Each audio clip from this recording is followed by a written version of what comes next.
पंजाब के गुजरात की तहसील खारियां में एक छोटा सा गांव है, हंज। दिन में खामोश मिट्टी की गलियों में बच्चों की आवाजें गूंजती हैं, मगर रात ढलते ही फजा में एक नाम लरजने लगता है, फैसल हंज।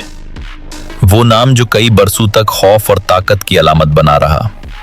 लोग कहते हैं कि कभी ये आम लड़का था, मगर वक्त के साथ उसने रास्ता ऐसा चुना जहां से वापसी मुमकिन नहीं थी। छोटे मोटे नेटवर्क से आगाज हुआ, फिर मंशियात के कारोबार में कदम रखा। पहले गांव के चंद लोगों तक महदूद, फिर लाला मूसा, खारियां और गुजरात के बॉजेस के बाजारों में उसका नेटवर्क फैल गया। गांव के लोग उसे कभी हीरो तो कभी अजाब समझते। एक बुजुर्ग ने बताया, बेटा फैसल कोई आम बंदा नहीं सी। पुलिस भी ओदे इलाके विच दाखिल डर के हुंदी सी।